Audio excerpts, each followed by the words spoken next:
Yes, good evening. I apparently was last on the programme 20 years ago. Yeah, before the internet. Before the internet, and I'm now 104, and it's great to be back. The audience is huge. It was much smaller 20 years ago. Just to be one bloke, we used to tell him about it. We'd go out and tell other people, and that was it, really. It wasn't even televised then.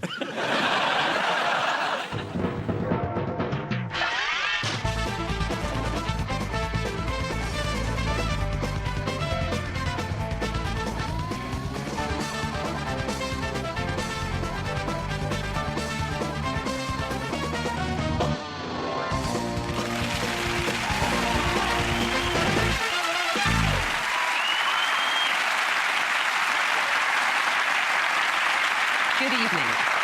Welcome to Have I Got News For You? I'm Victoria Coren-Mitchell. In the news this week, Amazon denies that its drivers are losing patience with customers who aren't in when they try to deliver. In the Gulf of Mexico, after successfully smuggling a kilo of cocaine, a drug lord's highly trained raccoon makes a last-minute slip-up.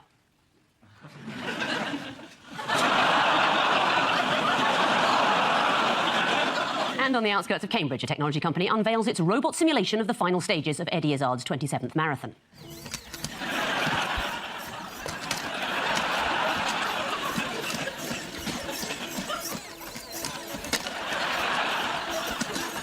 Very accurate, that. On Ian's team tonight is a comedian who recently made a show in Sri Lanka and says the locals were chatty and hospitable, but he yearned for the cold indifference of Londoners back home.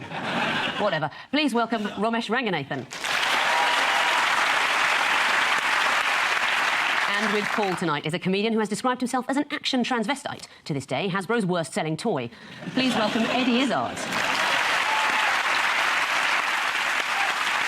And we start with the bigger stories of the week. Paul and Eddie, take a look at this. Ah, the Queen, God bless her, there she is. Sorry, there she is. The Queen is 9 years old. This is not the time to be practising his archery, and that's when cousins marry. She has run out of smiles. There was just earlier, they were lighting a thing that goes on, and they said the Queen looked very happy, and she does not. The Queen's incredibly popular. People are very worried what happens after she dies, so I suggest that she should remain Queen after she dies. I think that would solve all the problems, and all the other heirs to the throne can go on and wave, and, you know, all the other stuff. They do like a hologram. I don't know why you're laughing. I'm just perfectly... I think there should be new waving.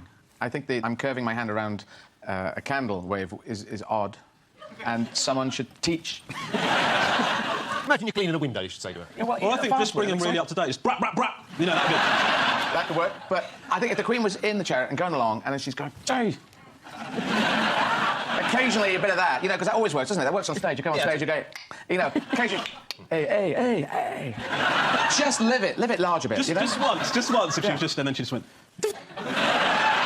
Just once, it'd be amazing. Imagine the coverage. There'd be like a 3-hour special on that, wouldn't it? It'd be a series. Well, Duke of Edinburgh's done it quite a lot. So she's 90, and that's it. And how did she kick off the birthday celebration? The bumps. She went to visit the delivery office in Windsor. Yes. Sadly, there was no one in, so she had to go next door, but that was the official kick-off of the celebration. Several commemorative stamps are being issued for the occasion. Why was this a difficult photo shoot? What was the challenge? There was a problem with the boy.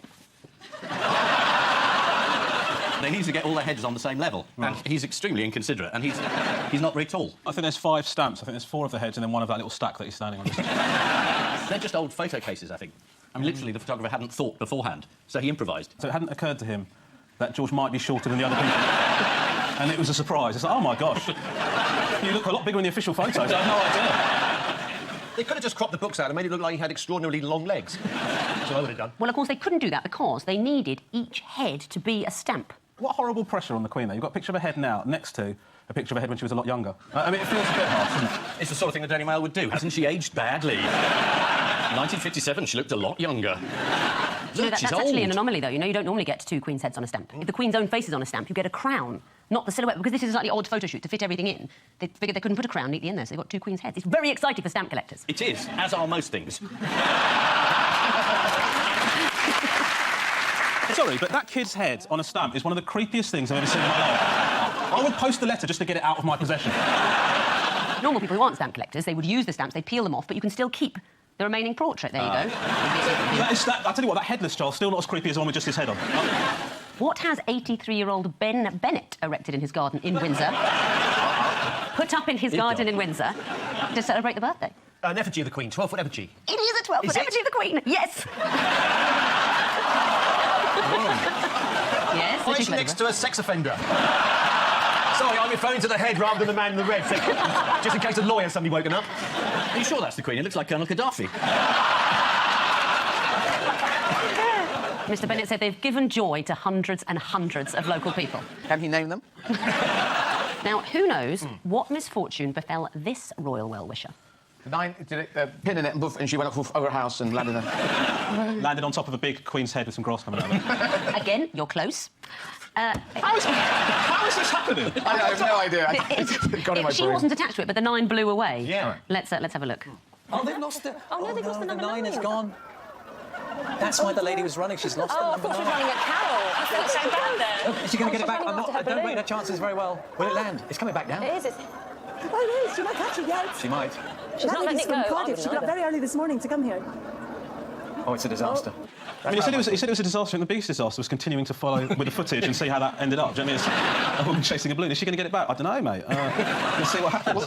Well, it is a problem for royal commentators because they've been doing the same programme for 50 years. A lot of time to fill. A lot of time to fill and very, very little to say. So the balloon went off, and holy shit, we've got 20 minutes out of it. Let's see how this pans out. We could do a spin-off special on this one. I do remember when it was William getting married to Kate, and then people around said they've been made Duke and Duchess of Cambridge. What do you think? What do you think? And what can you think to that? It's Cambridge. I thought it'd be Dagenham. No, I don't. Why Cambridge? Why? Of all towns and cities, it could be Oxford, it could be in Spain. I don't know. What can you say to that? Not Spain without an incident. Enough of this chat. It's time for our quick Queen quiz. Yes. What did former royal correspondent Jenny Bond see inside the Queen's handbag when it fell open during a trip to Pakistan? Yes? Bags of heroin. No. Not that. Cigarettes. No. The Duke of Edinburgh. No. I can tell you, Jenny Bond Yeah. exclusively revealed in this week's Daily Mirror, I saw a hanky in what may have been a small mirror. It is really desperate, this coverage, isn't it? Hanky in a mirror, handy if you want to take some heroin. And as the royal finger dabs into the mound. Next one. We know that the Queen owns all the swans in Britain. What else does she own that shares its name with a well-known politician? Paul and Buckingham Eddie? Palace, the Duke of Buckingham. There's She not owns a all well-known current politician. Oh, not somebody in the English Civil War. No. Wasn't clear in the question, you see. So, sorry. It's sturgeon. She owns all the sturgeons. The Queen owns all the sturgeon, dolphins and whales in British waters. Do they know this?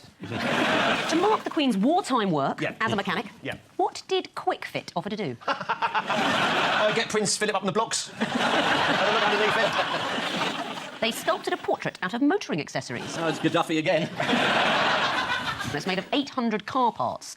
And in a touching tribute to the Queen Mother's favourite tipple, some brake fluid. It's in there as well. So, what do you think it's called, the sculpture? Abomination. It's called the Queen of Parts. Right. Final question in the Quick Queen quiz. How did German magazine Der Spiegel celebrate the Queen's birthday? Did they make a sculpture of her out of stuff they found? They put a touching tribute on their front page. There you go, that's... It was an article specially commissioned by Prince Charles. Finally, back to the Queen's birthday. How did the animals at the Blue Cross Homing Centre in Torbay mark the Queen's birthday? They wrote a poem. They did, and this is it. Go on then.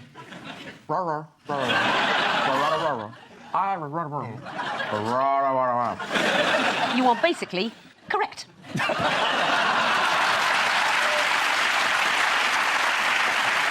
Although it wasn't a poem, it was the song Happy Birthday. Oh, wow. Shall we have a look at the animals' Yes. performance? They all sang it, did they?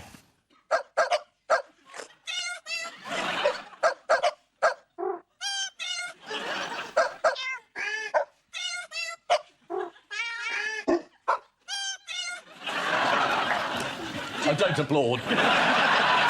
You mentioned poetry earlier. This was, of course, a perfect opportunity for the poet laureate, Carol Ann Duffy, to write a nice poem marking the Queen's 90th. What has she specifically chosen as her subject? She's a different type of poet laureate. The old types used to, do birthday odes and tributes, but she's doing an ode to the demise of the gas meter. Because, it's their passing from the nation's life, and she's going to commemorate them.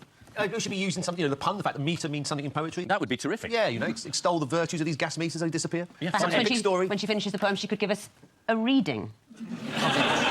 Thank you. I just corgi registered. Yes, this is the wonderful news that the Queen is 90 years old and still going strong. Several national events are planned to celebrate this momentous royal milestone, including a service of Thanksgiving at St Paul's, lovely, a street party in the Mall, terrific, and a televised horse pageant presented by Ant and Dec. It's a no from me. According to one of the many fact-filled royal pullouts this week, Buckingham Palace has its own cash dispensing machine. Yes, it's called the taxpayer. The Queen has bred corgis with dachshunds, which are known as dorgies, though, of course, that could just be her way of pronouncing doggies. Ian and Romesh, take a look at this. That's my inspiration. It's a headmistress after one of his policies on education. That's the Remain camp, hitting the phones. Boris digging himself out of another situation. Well, this is week 17 of the big Brexit debate, and it's all go this week. There's a speech from Gove, which shocked everyone because it was sort of not terrible. What I quite like is the fact that they've all been talking about how they don't want to scare anyone into making a decision, and then Michael Gove compared it to a hostage situation, which is... it feels like this sort of the opposite. Yes, he said, if we vote to stay in the EU, we are voting to be a hostage, locked in the boot of a car, driven by others to a place and at a pace that we have no control over.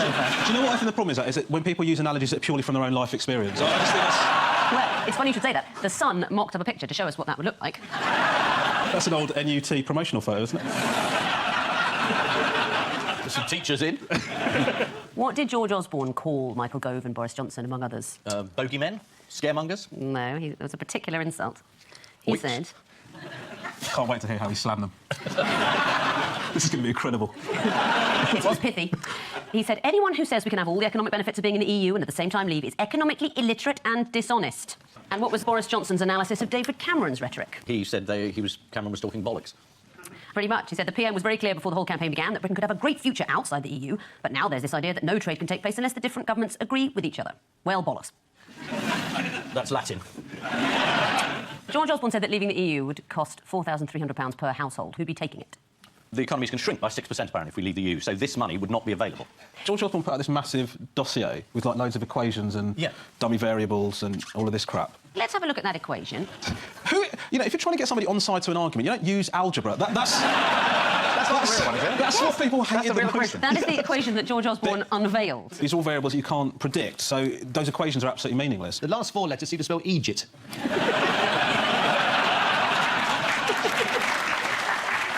Who was with George Osborne when he made his big speech? Did you see that? Liz Truss was there. It was Environment Secretary Liz Truss. She's not always been a big fan of the EU, of course. No. And she was once quite worried about how much of their dairy produce comes to Britain. We couldn't see that, could we? Let's have a look. We import 2/3 of our cheese. That is a disgrace. But if the consequences of leaving the EU are so terrible, why are they letting us vote on it at all? Well, it's... Am I going to get into this? I'm a positive person. Basically, I started this discussion with, if we want a world where 7 billion people all have a fair chance, we've got to try and make Europe work. If we want to make it work, we've got to be inside it to make it work. Running and hiding's just not the British way. Standing and fighting is what we should do, so I'm for standing and fighting. The idea of running and hiding does sound pretty cool, though. Like, I don't know, it sort of implies that if we leave the EU, they won't be able to find us. Where's Britain gone? I think that's what they think. Left the EU, I haven't seen it for a few months. How did Nigel Farage cheer up a crowd of leavers this week? He didn't turn up. No, he shouted out the names of pro-Europeans like Peter Mandelson, Nick Clegg and Tony Blair for the audience to boo. Well, I'm not sure that he quite needed to bring Europe into it. I mean, if we just... I'm going to give it a go. Peter Mandelson. Nick Clegg. Tony Blair. Nothing to do with Europe at all. Do you agree that audiences are too easily led? Yes. So, Eddie, you're pro-EU. Who is your unlikely ally who'd emerged this week? Oh, I don't know. Well, this is a thing. I thought you were just talking to me. We have been recording this whole time. Could it be thinking people of the United Kingdom? No, it's Jeremy Clarkson. If you can't trust someone who punches a younger man in the face when he doesn't get a steak, who can you trust? That's what I say. Jeremy Clarkson said the EU is a liberal, kind, balanced fulcrum in a mad world. So why is he in favour of it, then? Who were the big celebrity leavers, the big outers? Ian Botham. Yes. Katie Hopkins, isn't she leave? I don't know. I want her to leave. I think that's the other way around. The list I've got here is Ian Botham, Eddie the Eagle, Joan Collins and Frederick Forsyth. It's like a Parkinson from the 80s. Amazing lineup. What irritated Boris Johnson this week? A rash. While Boris Johnson was making a speech, the reporter Michael Crick was doing a piece to camera at the same time. Let's have a look. Well, as you heard there, the typical Boris Johnson rhetoric. I was talking earlier to people in the crowd. Can we tell Crick to... Can someone go and interrupt Crick at the back now? Tell Crick. You can do your piece to camera when I finish. One of the interesting little incidents we caught... excuse me, I'm live on television. Yeah, well, keep quiet. All right. The guy's trying to talk. Okay, You're interrupted. I'm just trying to explain what's going on here. Well, yes, so is he. Okay. Earlier, excuse me. I was just trying to explain. Okay. Are you all right there, Michael? I think maybe we'll leave you there for now. Fine. Bernie Ecclestone aired his views on Europe at a conference this week, an advertising conference. Who did he say should be running Europe? He said Putin should be running Europe, which is a distinct possibility. It would take a huge amount. No, Bernie thinks that would be the best solution. Get a hard man in. Europe's pathetic. What reason? What does he think is good about Putin? He doesn't have any democratic worries? Basically, yes. I mean, Bernie Looks Ecclestone good on a horse. He said about Putin, he does what he says he's going to do. He gets the job done. I just don't think that's a great qualification. If somebody finished a pie and they said before that, I'm going to eat this pie and I'm going to finish it, and they said, you know what? He said he's going to eat that pie. He finished that pie. He should be the leader of Europe.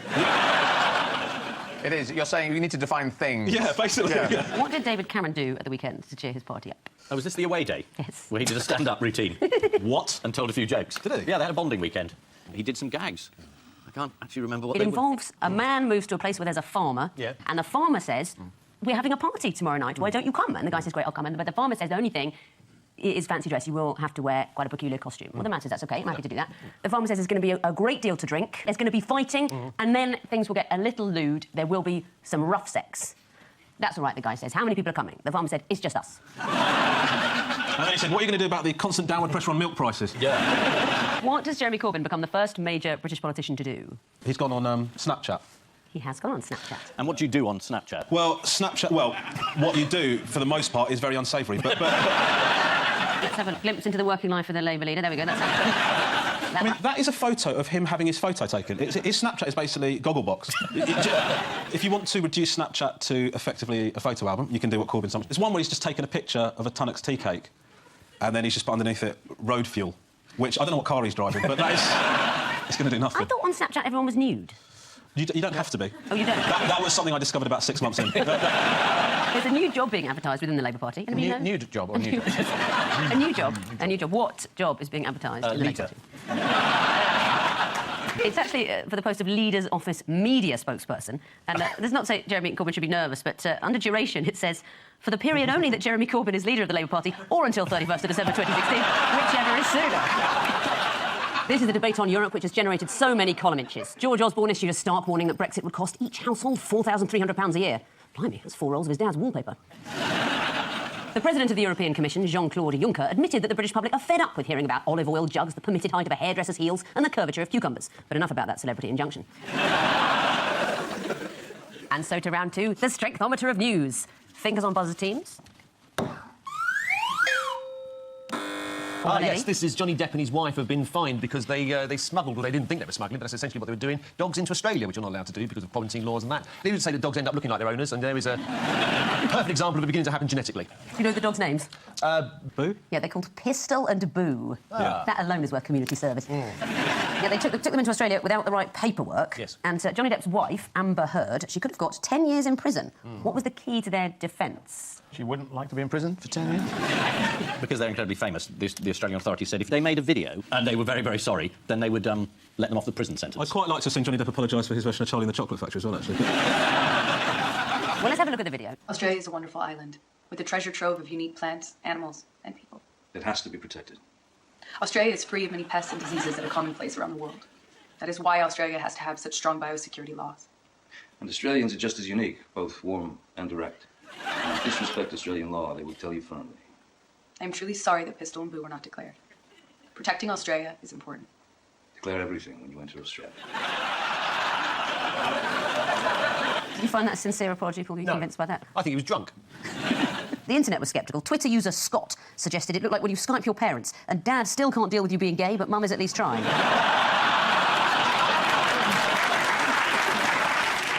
How has the video gone down with Australians? They sort of think that, for some reason, I think that Johnny Depp wasn't showing the requisite amount of enthusiasm. Deputy Prime Minister Barnaby Joyce, he said, I could have done better than that. Do it again, Johnny. Do it with gusto, mate. A bit of gusto. Rise to the camera, you old trout. Staying with celebrities, you'll know this, Ian. Which famous pop star made an unlikely appearance on the Isle of Skye last week? That's right, it was Kanye West, of course. I thought that was one of the islands. Yes, you'd only know he was there if you were a very eagle-eyed reader of the West Island Free Press. This appeared on page 16, next to a small story about a kayaker saving some sheep. It said, American man visits Skye. The story continued. The gentleman in question is Mr. Kanye West, apparently in North Skye to record the video for a new song. Mr. West is well known for his hip-hop, his outspoken opinion and his marriage to a woman who gained notoriety for a sex tape. That's proper journalism. Yes, this is the celebrity dog smuggling case. After Johnny Depp's dogs got through customs, Australia's immigration minister said they really should be screened. Unlike Pirates of the Caribbean 5. Fingers on buzzers, teams. Here's the next one. Oh. Paul and Eddie. Oh, but this is the culture secretary. He went to a lap dancing club and was disappointed to do some research to find out how much of his lap would be danced in. Whether he'd be able to drink while the lap dancing was going on, whether the sort of bar snacks were like Andy, he thoroughly enjoyed it. The research. Why do people think... I mean, you know, a man can go to a strip club on his own time, can't he? Why do people think this should have been declared? Well, he went with 2 other MPs. It was like an office outing. Were you there, Ian?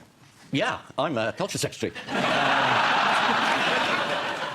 Any fact-finding missions in lap dancing clubs? Yep. I've done 3 today. Well, it was hosted by the Lap Dancing Association, which was, coincidentally, lobbying at the time against legislation that would have restricted the opening of lap dancing clubs. Although, according to a source in the Times, no record of the trip needed to be made because Whittingdale failed to reach the hospitality threshold. Oh, yes, he keeps claiming this. What is that? Is that an angle of over 45 degrees? It does seem to vary, and conflict of interest doesn't depend on the actual amount. So they were saying, you know, there should be more lap dancing clubs in high streets. Lots of people thought there shouldn't be. He went on a fact-finding tour, but it was paid for by lap dancing. He got it for nothing. Yeah, no, it was all free. Well, not only did he get in for nothing, but while he was in there, apparently he spent some time on the dance floor, where he picked up about £30 in tips. That means at the end of this round, Ian and Romesh have 3, Paul and Eddie have 4. Oh, wow.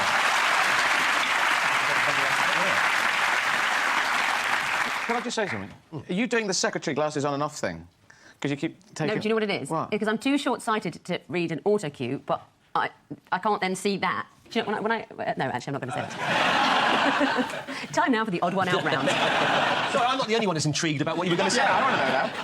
I think I explained this once before, but when I didn't think the show was being recorded, and then they put it on the end. But it was when I bought my glasses. That's what I said to the optician, because I was nervous about getting glasses. I said I want the sort of glasses that a librarian would wear in a porn film. I said to a sort of 57-year-old Bangladeshi optician. He went, I'd have no idea what you were talking about. Yeah, he's probably never been to a library. Well, he chose well.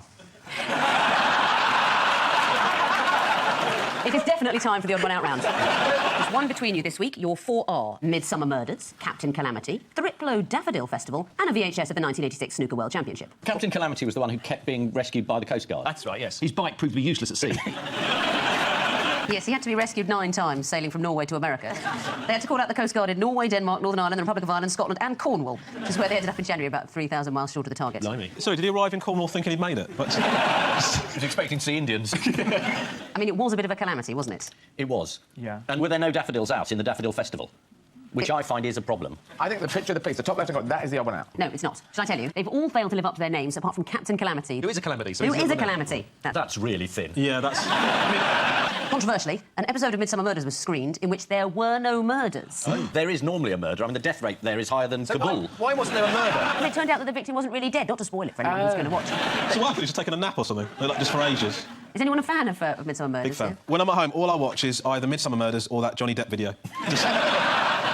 That VHS of the 1986 World Snooker Championship belonged to the 1986 champion. Dennis Taylor, was it? It was Joe Johnson, but he told The Guardian, the tape goes in and we're all sat round. We could watch the last couple of frames in the presentation, do it as a family, you know, quite nice. Then it comes on, He-Man, Masters of the Universe. Where's my snooker? Wind on, it's still not there, it's gone. One of my boys had taped over the whole thing. The Joe Johnson story I find quite poignant. Yes. Because he was an amateur who hadn't even been expected to qualify for that 1986 tournament. He gave this assessment of his chances at the time. He said, I was playing Bill Werbenick a few months before. He hadn't won a game all year and he liked to drink, did Bill. Before our game, he'd had 8 pints. And I'm thinking to myself, lovely. On top of his 8 pints, he had one for every frame we played. That was 18. By the end, he drunk 26 pints. And he beat me 10-8. That's how bad I was. And then he won, but they'd wiped the video. What did he do to his children? Did he kill them? Because that would be fair. Let me show you a useless box. How does this, which is called the useless box, definitely live up to its name? Oh, I know this. Mm-hmm. This is a box that when you switch it on, I think something comes out of that door and switches it off. Shall we have a look? Yeah. Yeah.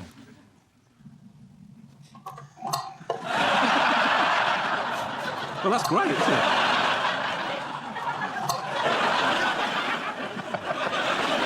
like that. I think that's very good. I thought it'd be... that for the nuclear button, couldn't they? Is this known as the Prince Andrew box in royal circles? At the Thriplow Daffodil Festival, there were no daffodils. Right. Because the warm winter, all the daffodils have bloomed early. And now they're dead. What's supposed to happen at the festival when there are daffodils? You just go and look at some daffodils. Just look at them. I mean, isn't it a massive blessing they weren't there? It sounds dreadful. It's not just daffodils. What's a daffodil festival? What do you expect? Tulips? There are many different sorts of daffodil. Are there, really? Oh, I didn't know that. OK, fine. Now Different you've got me. shades, different now you've colours piqued that- my interest. We don't believe you without... We don't believe you without your glasses on. This is... Let me tell you, the Narcissus family is large. Besides, what do you do that's so exciting? What do I do? Yeah. I went to an asparagus festival. Yes, all of these things have failed to live up to their names, apart from Steve Shapiro, a.k.a. Captain Calamity, who has given up sailing. After being rescued 9 times in a disastrous Atlantic crossing, Mr Shapiro is thinking of getting a bigger boat. Hopefully one that stretches all the way from Cornwall to America. Midsummer Murders is filmed in Oxfordshire, where no real crimes are committed, as we all remember from the Rebecca Brooks case. Time now for the Missing Words round, which this week features its guest publication, the Cucumber Growers Association's e-Cucumber newsletter. It's a fairly tasteless publication. And we start with, if you want to be adventurous with cucumbers, what? Check out the weight in A&E. If you want to be adventurous with cucumbers, try them in a dessert. Yes. This is obviously from the e-Cucumber newsletter about a range of Are new they recipes. actually e-cucumbers? It was because it's on the internet. Yeah, but they're not. They're real. It's Cucumber Growers Association's news. E-cucumbers. It should be an He used to come home on a Saturday night, the sheepdog would be lying there with a bit of yoghurt round his mouth. Let's see, what he needs is a cucumber. This is from the e-Cucumber newsletter about a range of new recipes designed to increase cucumber consumption. Yes. E-Cucumber newsletter suggests recipes such as cucumber panna cotta with strawberries. Wow. Although if you're making this at home and you don't have any cucumber to hand, you can always just use nothing instead. Next. Man wakes up to discover he's what? Donald Trump. Piers Morgan. Skydiving. No. Man wakes up to discover he's bought a yak online. Yes, an American man Is there a special button on the computer you should never press? An American man took sleeping pills and awoke the next day to find he'd been shopping at an online company called Yaks and Things. The unnamed man cancelled the order for over $3,000, explaining, "I'm not Baron Moneybags von Richfuck." We should stop using that name. Jerry Hall is Googling it and looking for wedding venues. Next, huge duck army. What? Huge duck army absolutely massacres tiny duck army. Faces massive bill. Huge duck army patrols South African vineyard. This is a vineyard in South Africa that uses an army of 800 ducks to control pests. Next, 18-foot-long cucumber. What? Does not bother woman with 19-foot corridor. 18-foot-long cucumber available for events. The Cucumber Growers Association. Oh, that must be the finale for the Daffodil Festival. Yeah. Here it is. Is that real? It looks a bit like a dirigible. It's got a handle in the middle of it, look. Yeah. It's as if they're going to pick it up there and... I mean, Break what? down the doors of a massive salad. Next, bald men on high alert. What? As seagulls target pates. Good enough. What? Yes. Bald men on high alert as marauding owl attacks. It is a bird one. This is about an owl terrorising people in Devon. One bald victim of the so-called terror owl was Richard Clevedon Smith, who reluctantly agreed to recreate the incident for the local paper. I see that in the photograph behind him, the local Beatles tribute band are restaging the cover of Abbey Road. Finally, whenever Roger Beard puts on his cucumber suit, what? Whenever Roger Beard puts on his cucumber suit, Roger Cucumber puts on his beard suit. In fact, Have you got a picture of the two of them standing next to each other? well, actually, that's a rather moot point, because the answer is, whenever Roger Beard puts on his cucumber suit, everybody wants a photo. And yes, here is Roger in his suit. What a ridiculous outfit the Cucumber Growers Association is. So, the final scores are... Ian and Romesh have 4, Paul and Eddie have 6.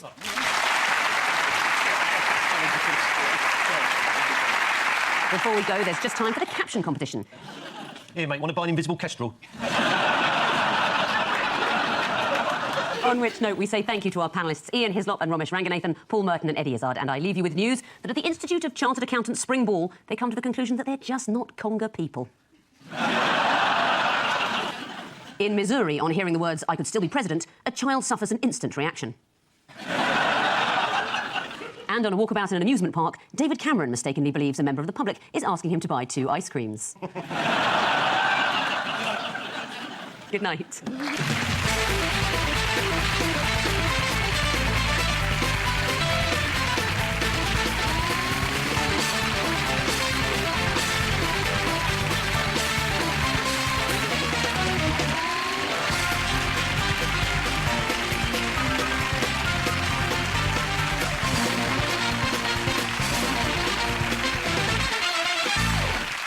we do 2 in a day? It's not that hard. It's just quite hard.